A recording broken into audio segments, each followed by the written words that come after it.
My pampered sister was always the center of attention. She attended an elite school, enjoyed extravagant vacations, and received a brand new car when she turned 18. At our grandmother's birthday dinner, she learned that I had secretly purchased a penthouse in New York City. She completely lost it. She yelled, my dad dropped his fork, and my aunt said something that left everyone speechless. Hey, Reddit.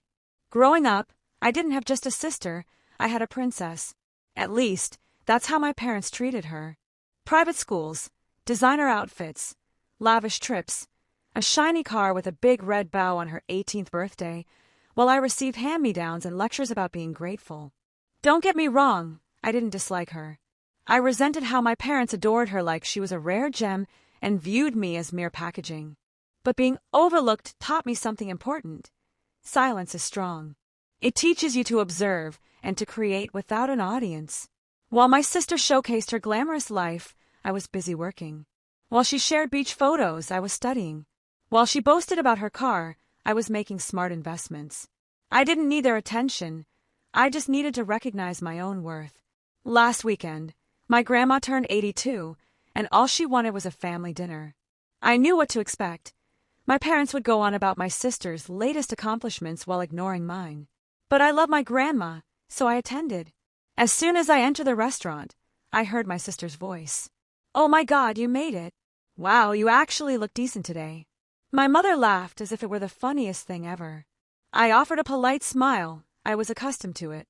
I refused to let their narrow-mindedness invade my expansive world. We all took our seats. My dad was at the head of the table, my grandma sat beside him with a warm smile, and my sister positioned herself in the spotlight. Just as expected, my mother began boasting. Sophia is doing so well. Her job is fantastic, and she's planning another international trip. Plus, she's looking at another luxury car. My dad nodded with pride. She truly is the star of the family. I quietly sipped my water. My lovely grandma leaned in and asked, "And what about you, dear? How are you?" Before I could respond, my sister interrupted loudly. "She's fine, Grandma. She lives in what? A tiny apartment in the city." She tilted her head, feigning sympathy. "You should really think about upgrading someday." Laughter erupted, except from Grandma, who observed me closely, as if sensing something others missed. The waiter came to take drink orders. When he reached me, he asked, "And for you, miss?" I replied softly, "Just sparkling water." "I'm driving later." My sister smirked. "Oh, please. Driving where?" "To your little studio." I chose not to respond, but my aunt raised an eyebrow. "You still live in that apartment?" I smiled slightly. "No, I moved." My mother's reaction was sharp. "You moved? Why didn't you tell us?" I shrugged. "No one asked." That irritated her. Before she could reply, my sister scoffed. "Well, where do you live now?" "Some small rental."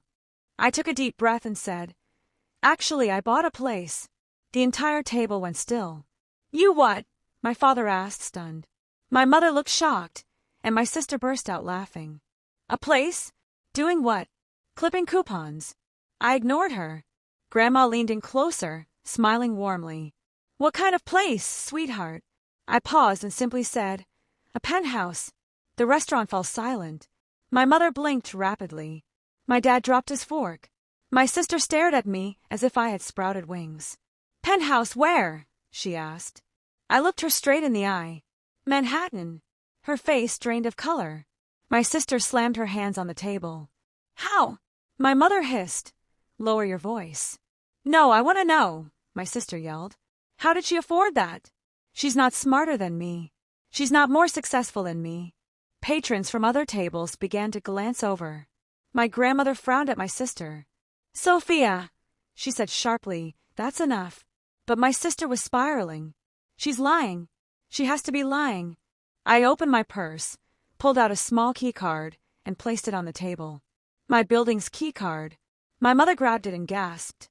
"It's real," my father whispered. "A penthouse in New York City." Then my sister shouted the words that revealed her true character. "It's not fair. I'm supposed to be the successful one." That's when my aunt set down her wine glass, looked around the table, and said something that made everyone freeze. She turned to my parents and said, "Maybe if you supported both your daughters instead of just worshiping one, you wouldn't be so shocked right now. Silence. My father blinked. My mother looked as if she'd been struck. My sister stared at her plate. She built herself from nothing. She never bragged. She never demanded anything. And she still succeeded. She pointed gently at me. That's what a real star looks like. For the first time in my life, my parents were speechless.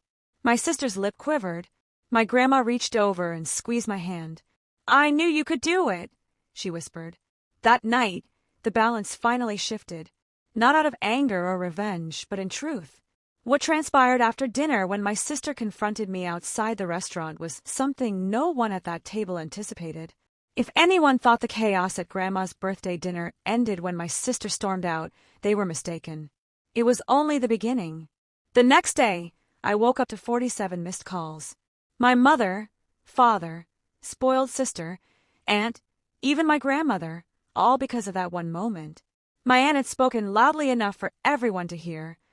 Maybe she wouldn't be so jealous if she actually worked for something in her life. The room went quiet. My sister ran out crying. My dad glared at my aunt, and my mom flushed with embarrassment. I sat quietly, holding my glass of water as it all unfolded. So when I woke up and saw the missed calls, I knew the house was metaphorically on fire. I opened her text. You made me look stupid. You should have told me you bought a penthouse. I look like a loser. I sighed. Not a single congratulations. Not a single, I'm proud of you. Not even, how did you do it? All she cared about was her embarrassment. I replied, your reaction ruined your reputation, not my success. She didn't respond. For the first time, she had no comeback. My grandmother invited me to her house later that afternoon. When I arrived, my mom opened the door but wouldn't meet my gaze. My dad sat stiffly on the couch with his arms crossed, as if bracing for a lecture. My grandma sat in her rocking chair, observing us all closely. Then the interrogation began. Mom, why didn't you tell us you bought a penthouse? Dad, where did the money come from? Mom, you embarrassed your sister. Dad, you should have handled last night better. My sister screamed like a kettle about to boil over. I literally just existed. I took a breath. I didn't tell you, I said calmly, because whenever something good happens to me, you find a way to make my sister the focus again. My mother scoffed. That's not true. Grandma interjected before I could respond. Yes, it is. Everyone turned to her. Her voice was firm. Your daughter has accomplished something remarkable. Instead of celebrating her, you scolded her because your other daughter threw a fit. My mother opened her mouth, but Grandma raised a finger. And you. She pointed at my father. Always feeding the golden child nonsense. Look where that's led. Dad looked as if someone had unplugged him. Then Grandma looked at me.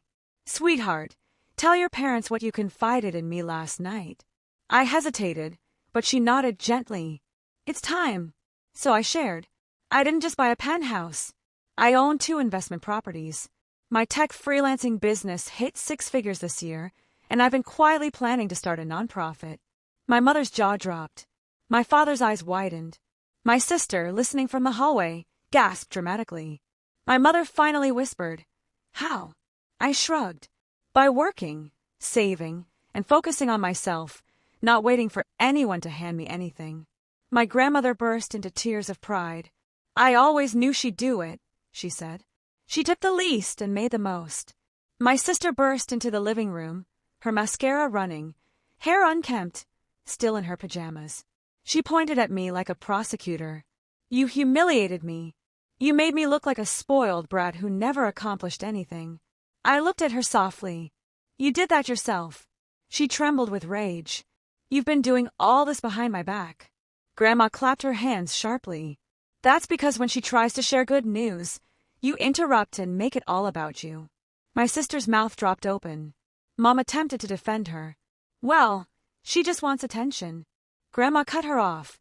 She gets it constantly. That's why she can't handle her sister succeeding. Dad tried to interject, but Grandma raised her voice. No more excuses. You all made her feel small her entire life. Now that she's become successful, you're upset because you can't control her anymore. My sister sat down, speechless. Mom stared at the floor, and Dad sighed, defeated. Grandma motioned for me to come closer. Then she said, I updated my will. Everyone stiffened. My sister whispered, "What?" Grandma replied calmly, "I love you both, but I'm leaving a lake house and my savings to the child who has shown me gratitude, humility, and hard work." My sister's face turned pale. My mother gasped softly.